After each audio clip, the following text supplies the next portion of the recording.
Salut à toutes et à tous, chers abonnés de votre chaîne préférée, Burkina Info 24. Bienvenue dans votre rendez-vous incontournable avec l'actualité brûlante et les analyses percutantes qui façonnent notre cher Burkina Faso.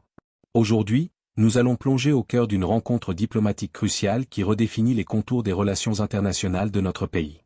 Nous parlerons de l'audience capitale entre le Premier ministre burkinabé, Rintalba Jean-Emmanuel Ouédraogo, et le nouvel ambassadeur du Royaume-Uni, Angus McKie. Attendez-vous à découvrir comment notre gouvernement, armé d'une nouvelle vision de souveraineté, dialogue avec les grandes puissances, et quelles sont les implications concrètes pour notre développement, notre santé et notre éducation. C'est une histoire de pragmatisme, de respect mutuel, et de réaffirmation de notre indépendance. Mais avant de démarrer cette analyse passionnante, nous comptons sur vous, notre précieuse communauté. Un petit geste qui fait une grande différence pour nous.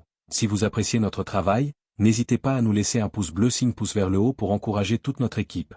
Et si ce n'est pas encore fait, abonnez-vous à la chaîne et activez la cloche pour ne rien manquer de nos futures analyses et rester toujours scotché aux mises à jour essentielles. C'est bon, vous êtes prêts?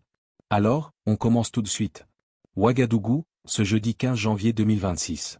Le soleil est au zénith sur la capitale burkinabé, mais c'est à l'ombre des bureaux feutrés de la primature que s'est joué, aujourd'hui, un acte majeur de la nouvelle doctrine diplomatique du « pays des hommes intègres ».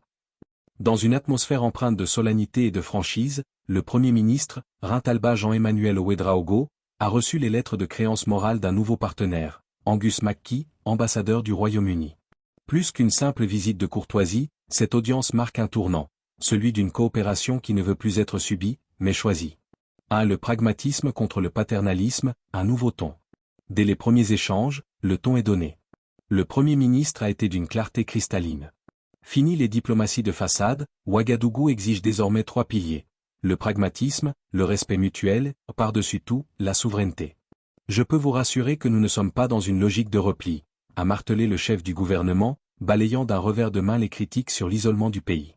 Nous sommes dans une dynamique de diversification. Mais attention, toute coopération qui porte un caractère de domination sera dénoncée et rompue. Ce que cela signifie concrètement, dans la vie actuelle des Burkinabés, cette fermeté se traduit par une fierté retrouvée. Pour l'étudiant à l'université de Ouaga ou le commerçant de Bobo Dioulasso, cela signifie que les accords signés ne seront plus des chèques en blanc, mais des contrats où le Burkina Faso dicte ses priorités de développement. 2. Éducation et santé, le cœur de l'offensive britannique. L'ambassadeur Angus McKie, bien que non résident, n'est pas venu les mains vides.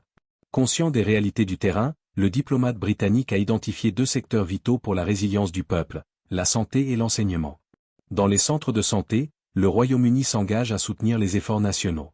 Cela pourrait se traduire par un meilleur accès aux médicaments essentiels ou le renforcement des plateaux techniques dans les zones rurales, là où la population lutte quotidiennement contre les maladies saisonnières et les conséquences du climat sahélien.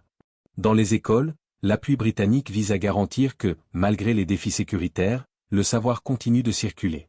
C'est l'espoir pour des milliers de jeunes burkinabés de voir leurs salles de classe mieux équipées et leurs programmes adaptés aux besoins du marché local. 3. Le partenariat gagnant-gagnant, un espoir pour le développement endogène. L'un des moments forts de cette rencontre a été la réaction du diplomate britannique.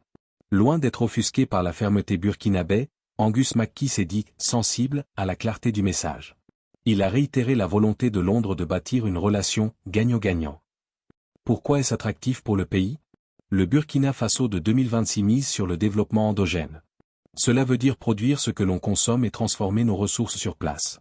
En acceptant ces termes, le Royaume-Uni reconnaît que le Burkina n'est plus un terrain d'aide humanitaire passive, mais un partenaire stratégique capable de définir sa propre voie vers la sécurité. Analyse, une nouvelle étape vers l'efficacité. Cette audience n'est pas qu'un protocole de plus. Elle symbolise la fin d'une époque et le début d'une autre. Le Premier ministre Ouédraogo a salué cette disposition au dialogue, tout en rappelant que chaque projet devra désormais s'aligner sur les aspirations nationales de résilience. En conclusion, alors que l'ambassadeur McKie quitte le palais, une certitude demeure, les relations entre le Royaume-Uni et le Burkina Faso entrent dans une zone de haute efficacité. Pour le citoyen burkinabé, l'impact attendu est clair, moins de discours, plus d'actions concrètes sur le terrain, et une souveraineté qui ne se négocie pas. Le Burkina Faso prouve aujourd'hui qu'il sait ouvrir ses bras au monde, à condition que le monde respecte son intégrité.